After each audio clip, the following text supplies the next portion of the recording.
Buen día tengan todos ustedes jóvenes de la institución educativa Ingenieros School. Quien les habla es el profesor Jesús Carmona del curso de Geografía. Bien, en este primer tema del curso de Geografía vamos a desarrollar teoría geográfica. Bien, jóvenes, bueno, para hablar de geografía nos tenemos que remontar a ver de dónde proviene este término. El término geografía, te cuento, proviene de dos voces griegas, la voz griega geo y la voz griega grafía. Profe, en mi libro sale como grafos, no te preocupes, también es lo mismo, grafía o grafos. Geo quiere decir tierra y grafía o grafos quiere decir descripción. Por lo tanto, etimológicamente hablando, nos referimos a que geografía es descripción de la tierra. Recuerda eso. Pero ponte a pensar un poquito también y dime si hoy en día el geógrafo va a estudiar para salir a describir la Tierra. Difícil, ¿no? Entonces tenemos que pensar en un concepto moderno para la geografía. Por eso nosotros diremos que la geografía es una ciencia que va a estudiar principalmente, esencialmente, mira aquí el dibujito que te he puesto, va a estudiar al hombre y al medio. Profesor, pero este hombre y este medio, ¿qué van a tener en común? Ya, ellos van a tener en común las interrelaciones. Por eso se dice que la geografía en la actualidad es una ciencia de tipo social porque se encarga de estudiar al hombre en contacto con el medio ambiente, es decir, las interrelaciones hombre y medio. Espero que hasta ahí estés atendiendo. Bien, continuemos. Bueno, ya hemos visto la etimología, ya hemos visto la definición. Ahora vamos a ver por qué es importante estudiar geografía. ¿Será importante estudiar geografía? Mira, ponte a pensar tú cómo sería un mundo sin conocer el territorio. Es decir, ponte a pensar cómo viviríamos sin saber que el Perú se divide macrorregionalmente en mar, en costa, en sierra y en selva. Entonces sí es importante. Profe, ¿por qué es importante estudiar geografía? Te respondo, amiguito. Es importante estudiar geografía porque nos permite conocer y organizar de una manera mucho más eficiente nuestro territorio. Es decir, a través de la geografía vamos a conocer cómo se conforma nuestro territorio y de esa manera lo vamos a poder distribuir adecuadamente, conociendo su población, su relieve y su hidrografía, etc. Bien, pasemos a la parte histórica.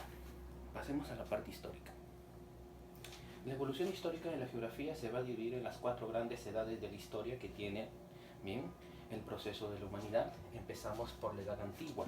En la Edad Antigua, como recordarás su etimología, la geografía ha nacido en la antigua Grecia, aproximadamente 2500 años antes de Cristo, amiguito. Pero esta geografía, acuérdate, no es analítica. Eso grábalo bien, no es analítica, es descriptiva. Es decir, el habitante griego se dedica a observar el mundo, a ver el mundo y a describir los fenómenos del mundo. El habitante griego no entiende la lluvia, no entiende los truenos, los achaca ¿a quién? A sus dioses. ¿Recuerdas la mitología griega? A él los atribuye, pero no le da una explicación científica. Eso va a suceder, ¿por qué? Porque es meramente descriptiva. Se considera que el padre de la geografía antigua es el griego llamado Hecateo de Mileto. Toma nota porque ha sido pregunta de examen de admisión, por favor. Hecateo de Mileto, padre de la geografía antigua. Para la Edad Media, aproximadamente ya hacia el siglo V, la geografía sigue siendo descriptiva, pero esta va a tener auge en las sociedades de Oriente. Una de esas sociedades de Oriente vienen a ser los árabes. ¿Por qué, profesor? Porque los árabes son los que van a desarrollar el tema astronómico, es decir, ellos son los que van a aportar mucho más a la geografía descriptiva, ¿correcto? A estas dos etapas nosotros le podemos decir geografía precientífica. Ahora, a la moderna y a la contemporánea nosotros le llamaríamos geografía científica. ¿Por qué? Porque hacia el siglo XVIII, cuando empieza la edad moderna, ¿bien? Cuando finaliza ya la edad moderna, la geografía alcanza su rango de ciencia. Y este rango de ciencia lo va a alcanzar gracias a un personaje. Este personaje es considerado el padre de la geografía moderna, llamado el señor Alexander von Humboldt, el alemán, ¿te acuerdas? Alexander von Humboldt, padre de la geografía moderna, va a permitir que la geografía se eleve al rango de ciencia. ¿Por qué, profesor? Porque va a proponer principios geográficos. El principal principio y el que él propone será el principio de causalidad. Y no te preocupes, que los principios geográficos nosotros lo veremos en la siguiente sesión, ¿correcto? Entonces, profesor, ya para la Edad Moderna es ciencia gracias al aporte de Alexander von Humboldt en Alemania, principios geográficos, en este caso el principio de causalidad. Y para la Edad Contemporánea, es decir, para la edad en la que nosotros estamos viviendo ahora, la geografía tiene mucho apoyo de ¿quién? Correcto, amigo, tiene mucho apoyo de la tecnología. Excelente. Y eso lo podemos evidenciar en herramientas como nuestro teléfono celular. ¿Por qué, profesor? Porque todos nuestros celulares cuentan con un GPS. Excelente, amigo. Bien, continuemos. Vamos a analizar ahora el geosistema. Profesor, ¿a qué se le llama geosistema? Fíjate, se le va a denominar geosistema a una unidad funcional. Geo, tierra, sistema, conjunto de elementos. Profe, entonces la geografía estudia el geosistema porque el geosistema es un conjunto de elementos que va a cumplir una función. Acuérdate, así como cumple una función el sistema digestivo, el sistema respiratorio, el sistema nervioso en nuestro cuerpo, el geosistema lo hará a un nivel macro, en el espacio exterior, es decir, en el medio ambiente. ¿Bien? Profesor, este geosistema va a estar compuesto por ¿qué elementos? Atento ahí. Elemento biótico, elemento abiótico, elemento antrópico. Profesor, bióticos, si no me equivoco, son los que tienen vida. Bióticos son los que tienen vida. Abiótico, profesor, son los que no tienen vida. Y antrópico, profesor, somos nosotros.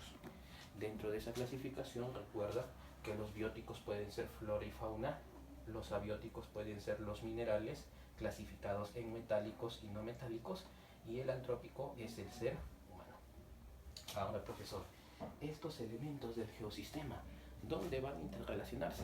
Aquí, mira, aquí se interrelacionan en los subsistemas. Por ejemplo, profesor, esa enorme masa de aire que cubre la Tierra se llama atmósfera, primer subsistema.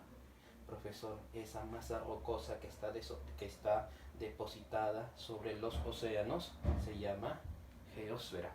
La enorme masa de agua depositada sobre las depresiones de la Tierra se llama hidrosfera. Y el conjunto de hombres que viven en estos subsistemas conforman la sociosfera. Esfera de la sociedad, esfera de agua, esfera de tierra y esfera de aire.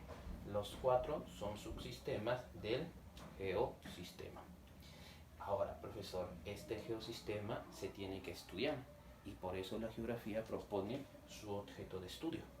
Ese objeto de estudio, atento tigre, tiene que estar dividido de la siguiente manera. Fíjate bien, hacia la parte superior, es decir, hacia la atmósfera, solamente se estudia la troposfera. Profe, esa troposfera es hasta los 18 kilómetros. 18 kilómetros. Profe, en la parte terrenal, es decir, en la geósfera, en la masa rocosa, estudiamos hasta el cial, es decir, la primera parte de la corteza. Profe, 3 kilómetros. 3 kilómetros.